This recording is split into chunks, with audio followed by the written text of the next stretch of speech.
अस्सलाम वालेकुम dear viewers, मैं Waheed Wazir. Welcome to my YouTube channel.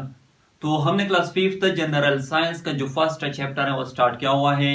तो आज का हमारा टॉपिक है इम्पोर्टेंस ऑफ क्लासिफिकेशन, जानदारों को ग्रुपों में तकसीम करने की अहमियत। देखो, इससे पहले वीडियो में मैं क्लासिफिकेशन ऑफ ऑर्गेनिज्म को डिटेल के साथ डिस्कस कर चुका हूँ। क्लासिफिकेशन ऑफ ऑर्गेनिज्म क्या है? जानदारों को मुख्तलिफ ग्रुपों में तकसीम करना। किस चीज की बुनियाद पर?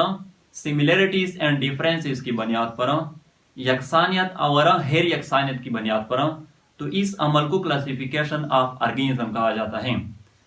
तो इस वीडियो में हम इंपॉर्टेंस को डिस्कस करेंगे। क्लासिफिकेशन की इंपॉर्टेंस क्या है, बायोलॉजिस्ट ने क्यों जानदारों को मुख्तलिफ ग्रुपों में तकसीम किया है, या जब कोई नया ऑर्गेनिज्म डिस्कवर हो जाता है तो बायोलॉजिस्ट क्यों उसको ग्रुपों में रखता है। तो फर्स्ट इंपॉर्टेंस ये है क्लासिफिकेशन का।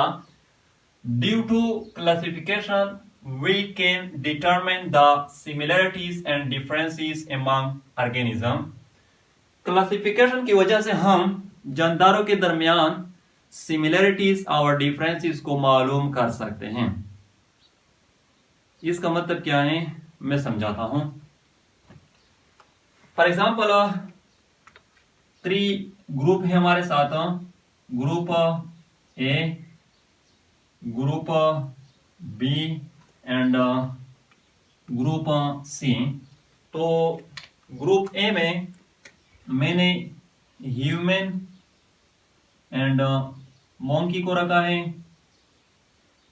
ग्रुप बी में मैंने डॉग एंड वॉल्फ को रखा है, और सी में मैंने टाइगर एंड लायन को रखा है। तो ह्यूमन एंड मॉन्की को मैंने एक ग्रुप में रखा है, ग्रुप ए में रखा है। तो इसका मतलब कि इनके दरमियान सिमिलरिटीज हैं, इनके कैरेक्टरिस्टिक सिमिलर है, खासूसियात एक जैसे हैं। डॉग एंड वोल्फ को मैंने ग्रुप बी में रखा है, तो इसका मतलब कि इनके दरमियान भी सिमिलरिटीज हैं। टाइगर एंड लायन को मैंने ग्रुप सी में रखा है, तो इसका मतलब कि इनके दरमियान भी सिमिलरिटीज हैं। डिफरेंसेस का क्या मतलब है?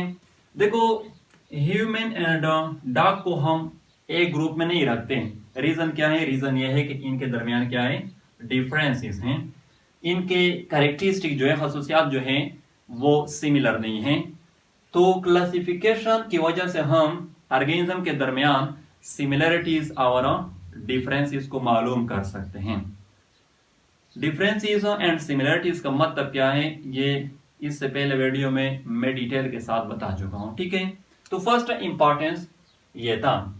सेकंड इंपॉर्टेंस क्या है? Due to the structure and other characteristic of organism we can identify and study them।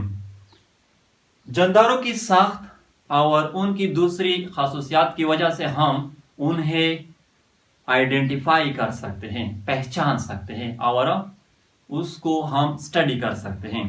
अब ये जो सेंटेंस है, इसका मतलब क्या है, मैं समझाता हूं। पिजन, कबूतर को मैं एज एन एग्जाम्पल लेता हूं। तो अगर हम पिजन की स्ट्रक्चर को देखें, तो पिजन के विंग्स भी होते हैं, पिजन के फेदर्स भी होते हैं, पिजन का बीक यानी चोंच भी होता है, पिजन के 2 लेग्स यानी 2 टांगे भी होती हैं। तो ये जो स्ट्रक्चर है पिजन का, इससे हम ये आइडेंटिफाई करते हैं कि पिजन जो है ये क्या है, ये बर्ड है, परिंदा है। इस तरह अगर हम इसकी कैरेक्टरिस्टिक को देखें, खासूसियात को देखें, तो पिजन उड़ सकता है, पिजन अंडे देती हैं, पिजन लंग्स के जरिए, फेफड़ों के जरिए सांस लेता है। तो ये जो कैरेक्टरिस्टिक है, इससे भी हम ये मालूम कर सकते हैं, आइडेंटिफाई कर सकते हैं कि ये क्या है, ये बर्ड है, और हम इसको बर्ड्स की ग्रुप में रखते हैं और उसमें हम इसको स्टडी करते हैं।